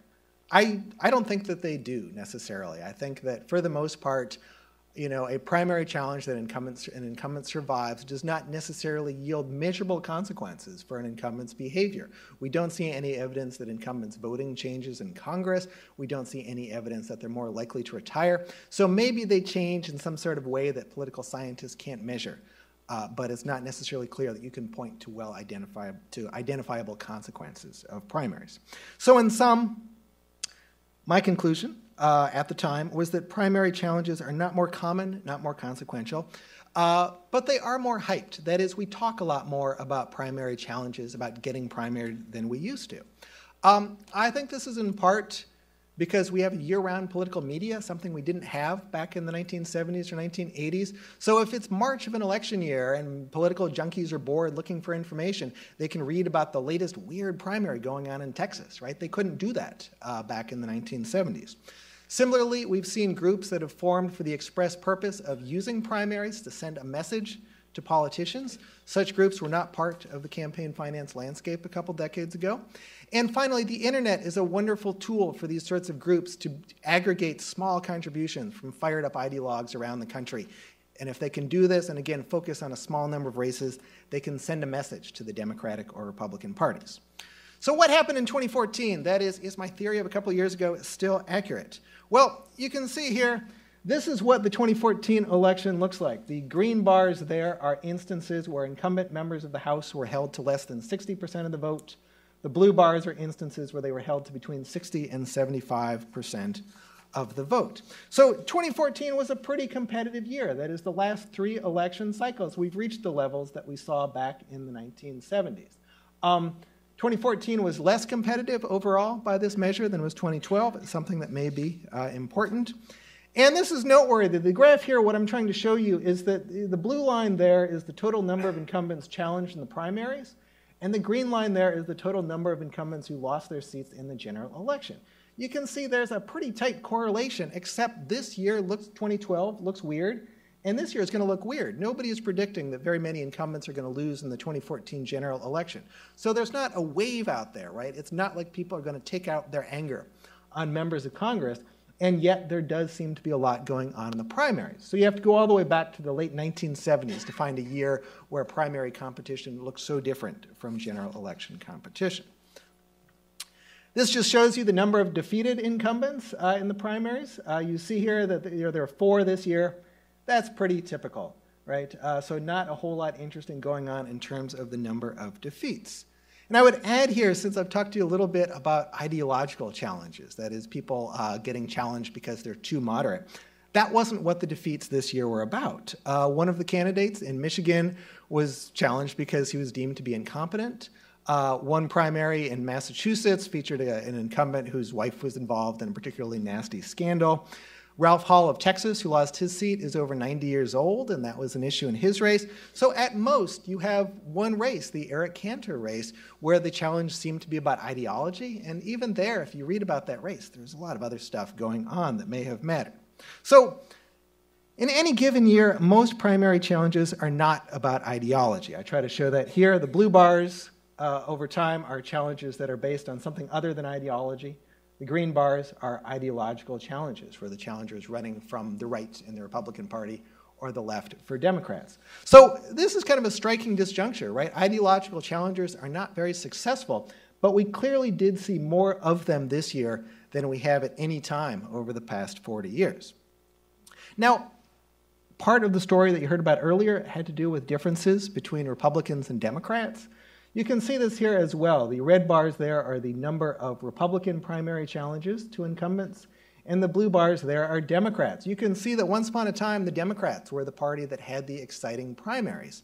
That's no longer the case. For the past 3 election cycles, Republicans have had way more challenges to incumbents than have Democrats. So you put all that together, how many of these ideological challenges took place in the Republican Party and how many happened to Democrats? Not a single Democratic primary this year featured a challenger who was running to the left of the incumbent. We did see some primary challenges, but again, they had to do with scandals or incompetence or stuff like that, not with allegations that the incumbent was too moderate. On the Republican side, you can see that the story is quite different. You can see furthermore, when you look at the two parties, that ideological challenges do track pretty closely with partisan surges. You see that in 2006 and 2008, for instance, there were some liberals running against Democrats, saying that they were not liberal enough.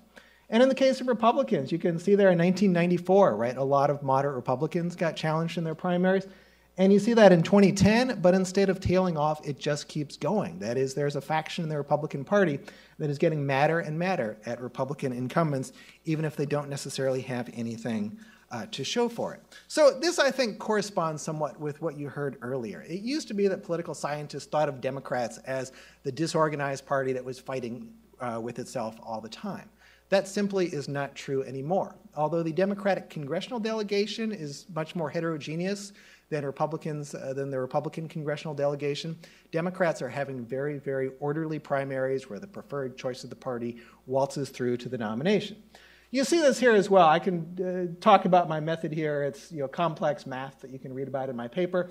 But basically, this is a measurement of the fractionalization in party primaries. So you see over on the right, these are challenger primaries, that is primaries for the nomination to take on an incumbent. And over on the left, open seat primaries. Republicans, whatever type of primary you're talking about, have far more competitive primaries than do the Democrats. And at least in the case of open seats, they have done this for a decade. The money story, right? How does money play in here? At the beginning of my remarks, I talked a little bit about what I call the nationalization of primaries.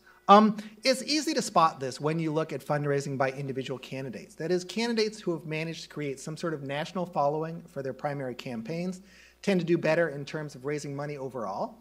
They tend to do better in terms of raising small contributions, and they tend to get contributions from outside of the state that they're running in. So in this sense, 2014 looks like a year when a lot of people paid attention to primaries.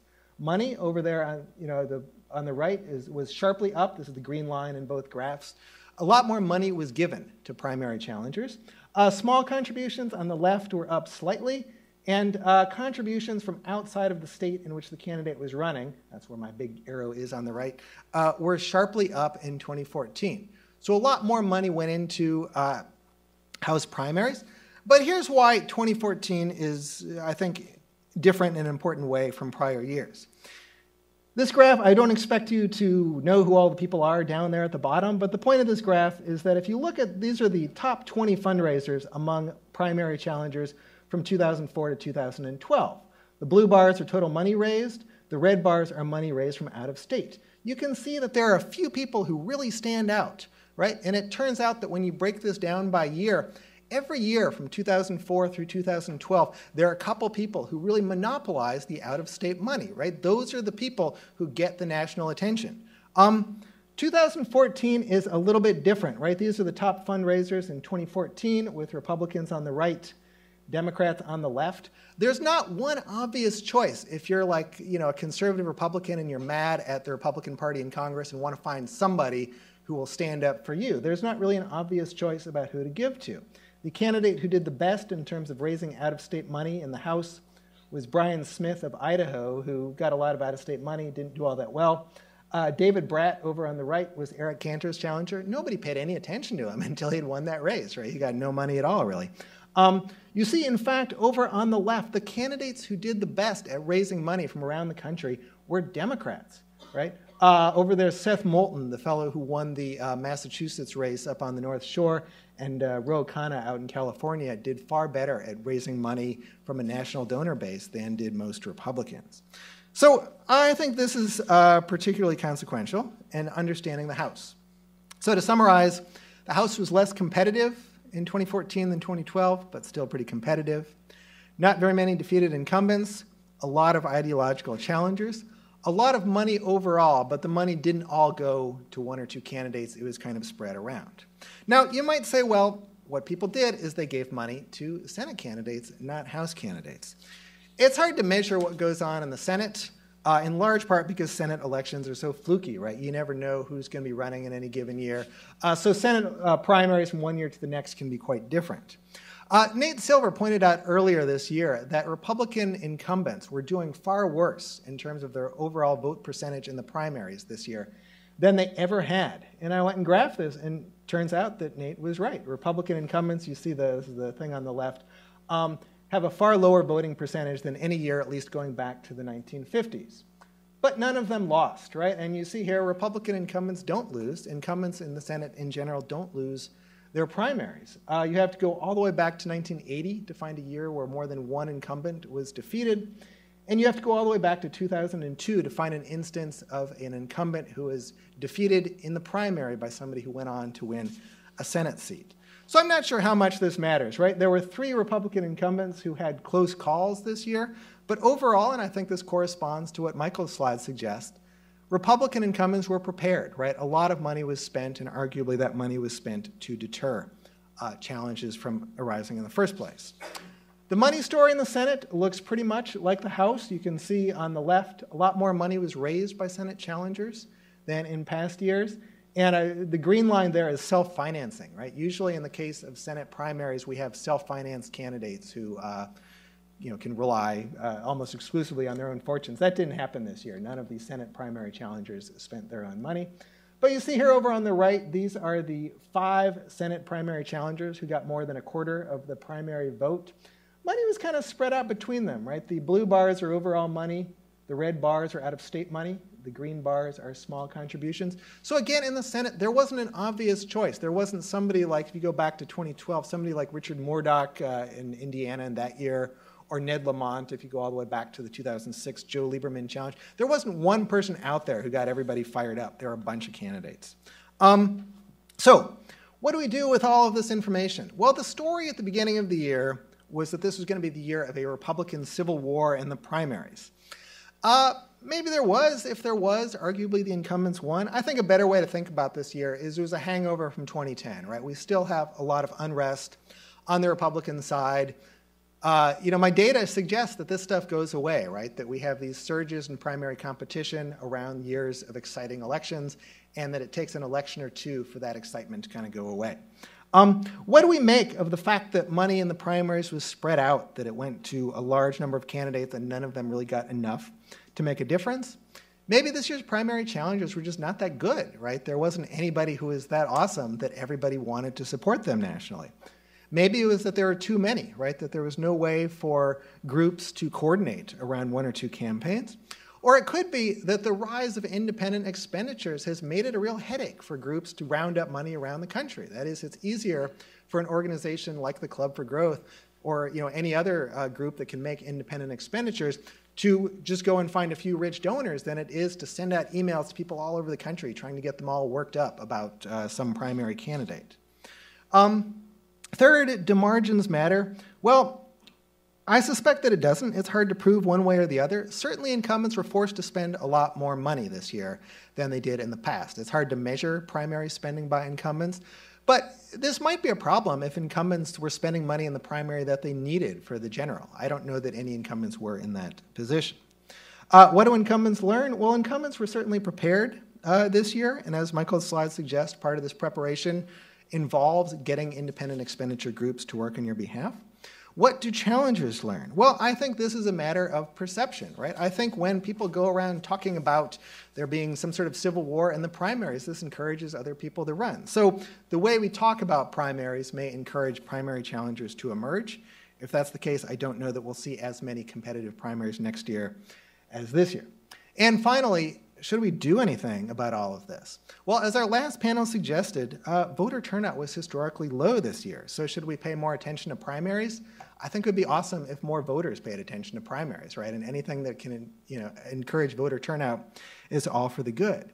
I think political elites should actually pay less attention to primaries. And I know that's weird coming from somebody on a panel talking about primaries, but I think we create this sort of dramatic story about primaries, which leads the media to take a couple weird results and make this into a big story, when in reality it's a couple weird results.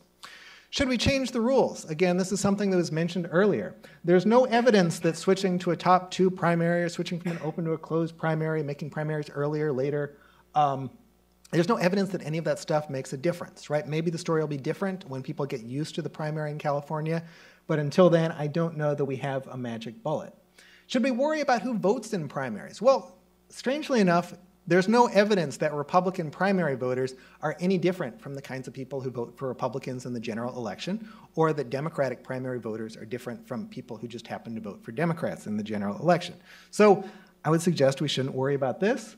I would suggest what we should do is kind of have fun watching these things, right? As Donna Brazil suggested at the beginning, primaries have these really interesting characters in them, right? They're fun to learn about the weird people who run. We should appreciate that as political theater, sit back and enjoy it, because I think in a few years we'll be talking about the lack of competition in primaries and wishing that our primaries were more interesting. Okay?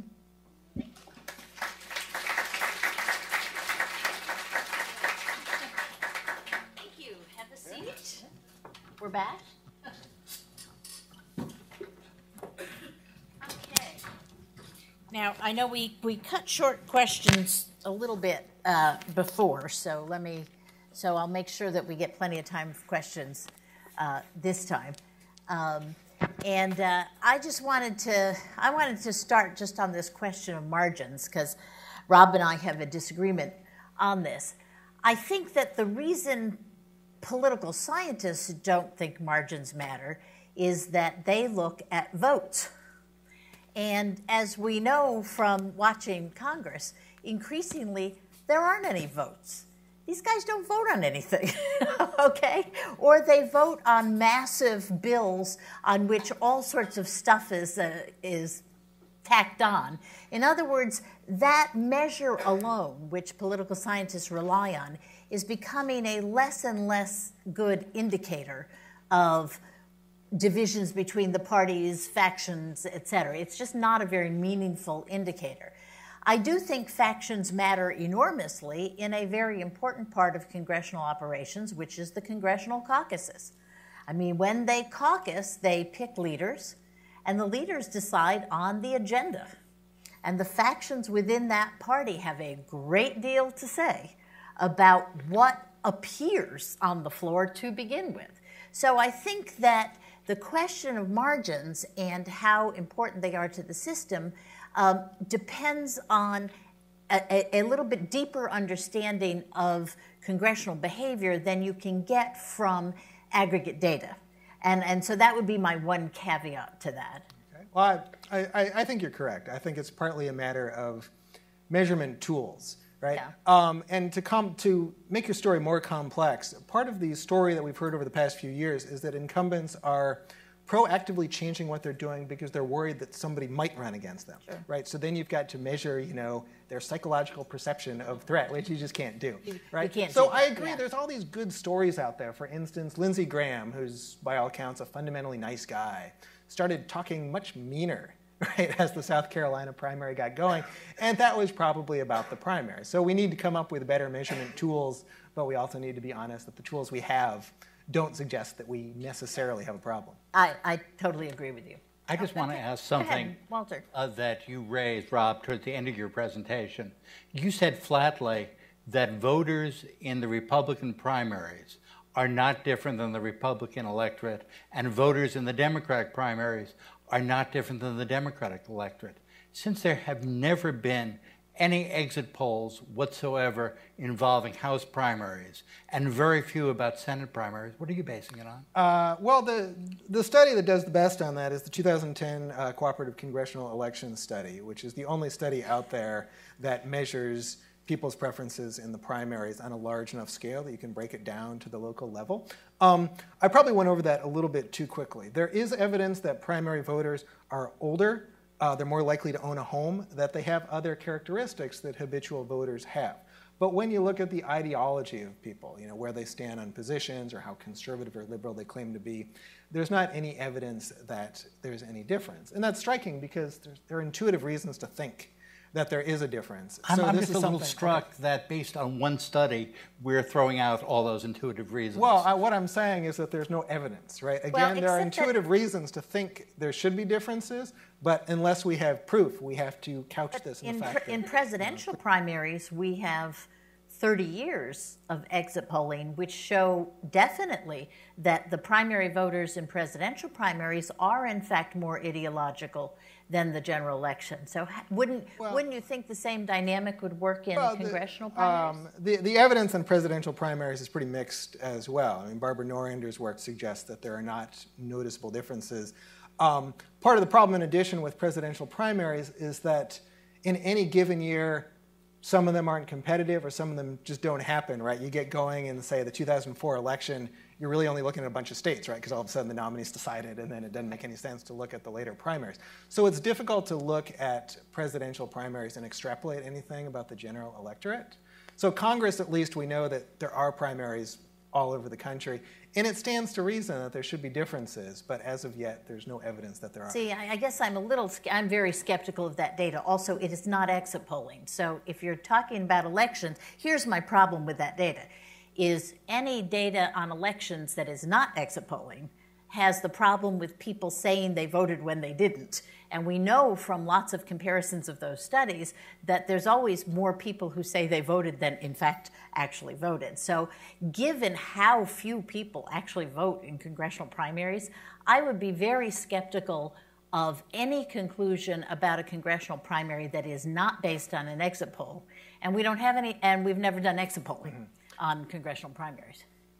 Jill, did you want to? I wanted to ask about a different thing, and I don't know if this is your area or Michael Malvin's area, but one of the things that I noticed that was kind of really fun in the races that we studied, where there was at least one Democratic group, and there was the Democratic Congressional Campaign Committee that were spending in Republican primaries to try to elect Tea Party candidates so that they could run against Tea Party candidates in general elections. I'm thinking in particular of New Jersey 3, I think it was, where Tom MacArthur was the moderate that Republicans wanted to be nominated because this is a toss-up district. And the Democrats spent $500,000 to try to elect Steve Lonegan, who's lost, I think, 4 races before in New Jersey as a Tea Party candidate. And it's just not the right state for him, but he doesn't give up. So, they spent over $500,000 to try to nominate this guy, and it didn't work. But I'm just wondering if this is a more common phenomenon now. We think it is. Michael would be the better one to address that, but I can tell you that he and I did have a long back and forth about this because we noticed that Democratic groups were spending money in states where there wasn't necessarily a Democratic primary.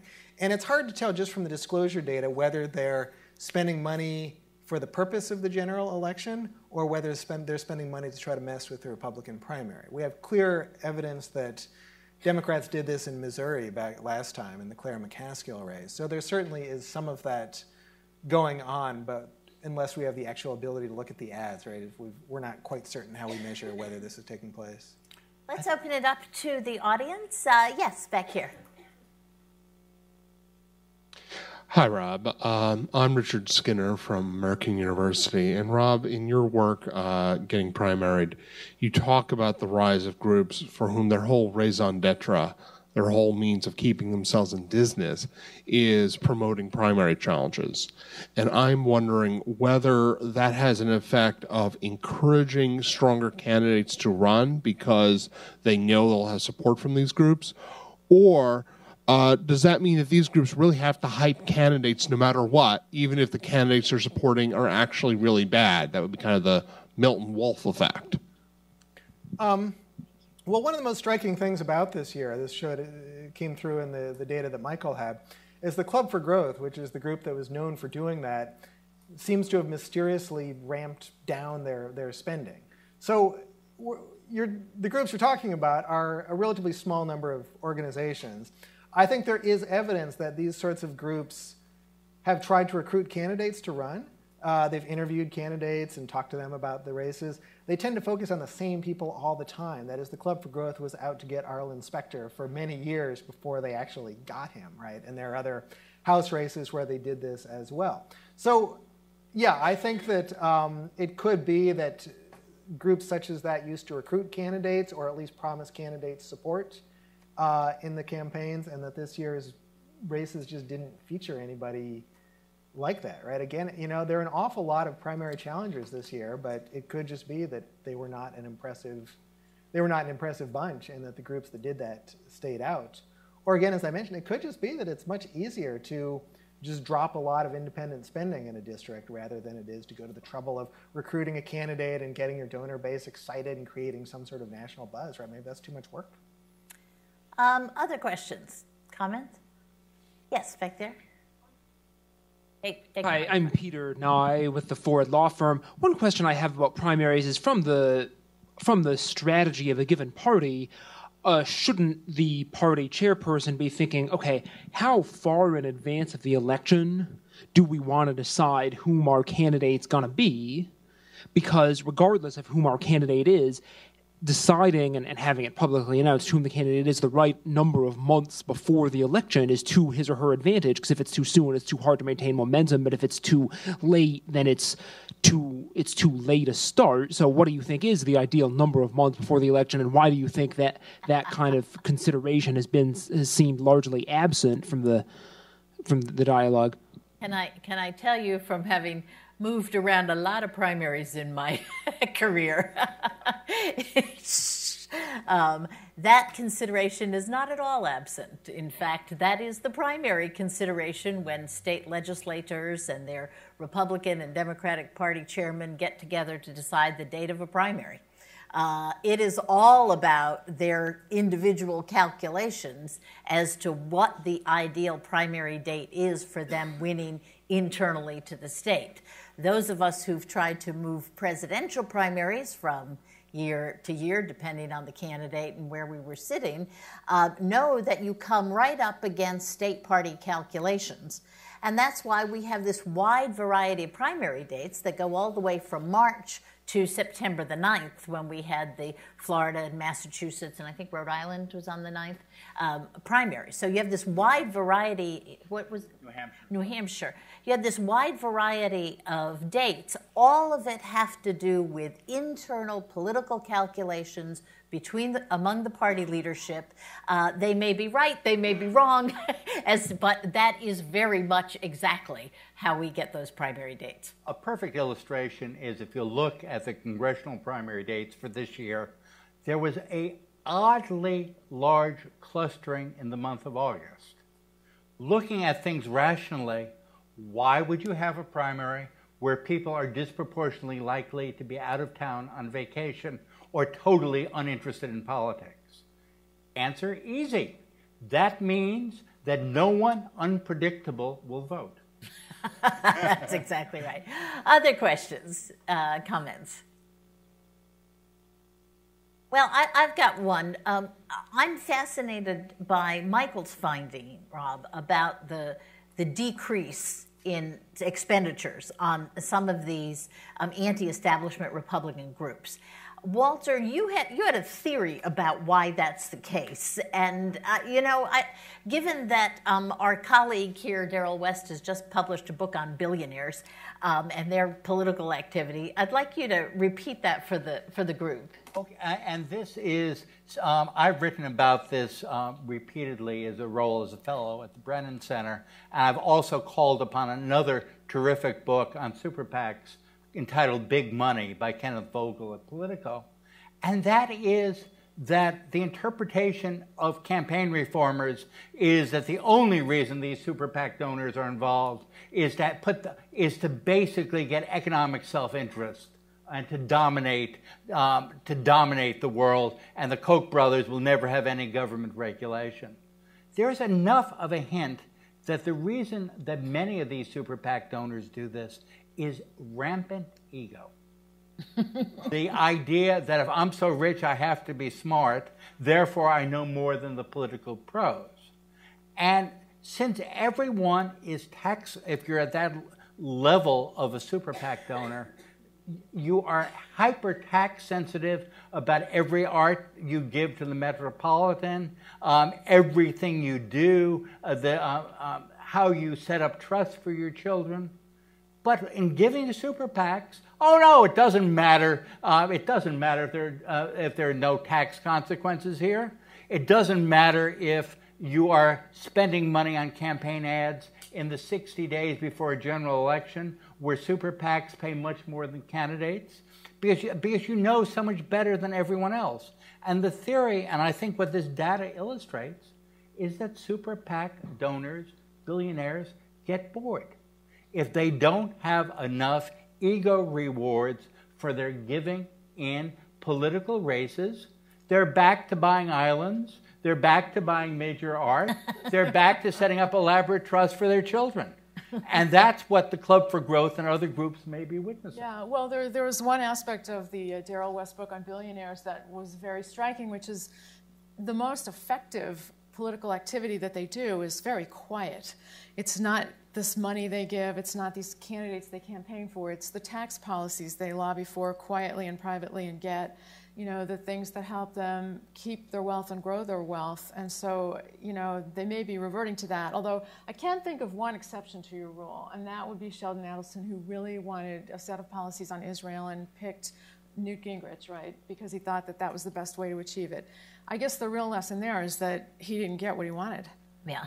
Well, and I think there's something else here. If they're in it for the ego and they make the investment and then the investment doesn't pan out, you can see somebody who, spent their life as a businessman or sometimes woman looking at these things and saying, well, gee, that wasn't a very good investment, and maybe backing off from them a little bit.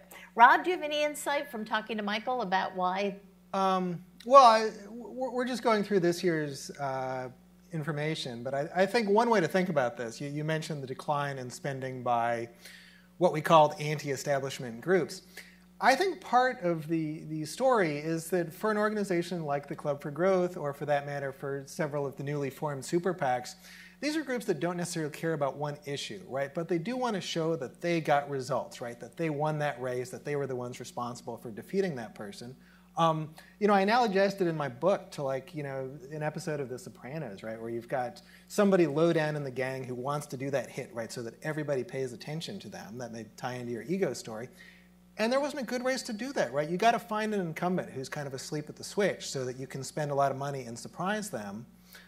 Other than maybe Eric Cantor, who, again, nobody thought that he would not be paying attention. Nobody thought he was asleep at the switch. So, people paid attention to Tennessee and they paid attention to Cantor. They looked at all of these states to find incumbents who were vulnerable, but incumbents were prepared, right? So I think after a while, groups like the Club for Growth kind of gave up. Interesting. One other thing I'd love, when you talk about money and the fact that out-of-state money didn't particularly gravitate anywhere on the Democratic side this year. Maybe it did, and it did not show up in any of our data.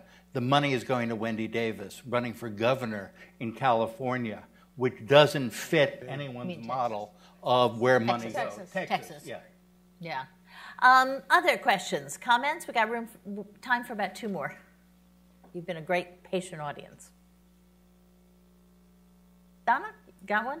Oh, well, Chris, I've been tweeting. Good, thank you for tweeting. But I'm curious in terms of all of the independent expense. How do you really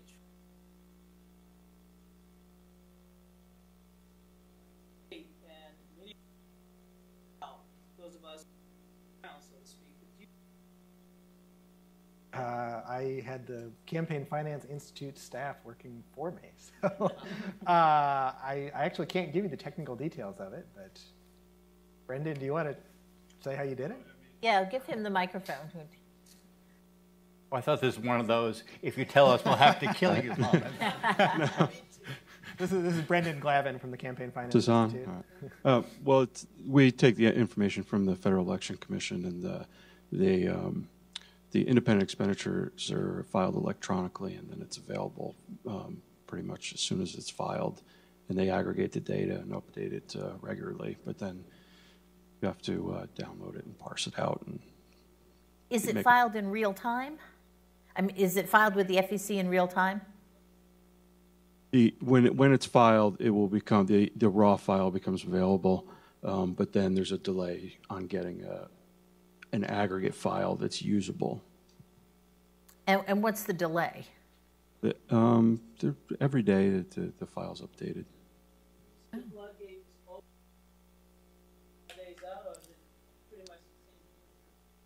You really start to see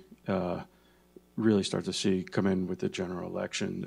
But although a lot of that is with the party committees, but certainly there's a lot more of it now than in years past. It'd be just a drip up until the fall. Now it's more of a steady stream. Good, thank you. One more question. Okay, we have. Sorry, I want to get somebody new, but that's right up here. How's it going?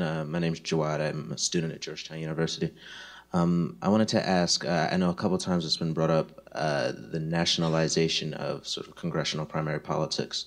And while it's been kind of a critical tone towards it, do you think that at least a nationalization of those kind of politics will be more ideal to increasing voter turnout in these congressional primaries? I would actually say the opposite. The nationalization that we've seen it's like a top line in a poll. It's so superficial. There are places like Michigan where you did see a little bit of localization because the economy's been so bad, and that, people are intensely interested in whether they're going to have a job in Michigan. In Maine, sort of a inadvertently hilarious development, the person who won the Democratic nomination in Maine too had alphabetized her page of issues. So her first one was agriculture, and that meant that the first thing you saw when you went to her website was Maine potatoes and Maine blueberries. And so you had these little anomalies, but I think and I think that those there were places where there was water issues, or there are these local issues every once in a while, and I think that gives voters something to latch onto actually. But there's no pork barrel spending now, and there's no it's very generic, very kind of top line. And Jill and I talked about this a bit. I think there's more localization in areas of economic hardship. For example, the Republican race in West Virginia, too, which just runs across the entire center of the state, was protecting our coal industry, played a major, major role. How do I say this? In the Republican primary in Idaho, coal did not come up as an issue. But so there is a sense of this, but there is also a sense of too many candidates, when they do have issue pages, we never did the actual plagiarism search, but one suggests that many of them were downloaded from centralized websites, and a few words would be changed, like instead of the Democrats will fight for, candidate X will fight for. I'd like to thank our panelists and participants, Robert, Walter, Jill. I'd also like to tell the audience and the webcast audience that there are 4 papers available on the Brookings website, the Campaign Finance Institute website, where you can hear more of this, see more of this, get the charts, tweet them and retweet them, please. And I want to thank all of you for being a very attentive audience for a longish session in the afternoon, but particularly our panelists and our scholars. Thank you.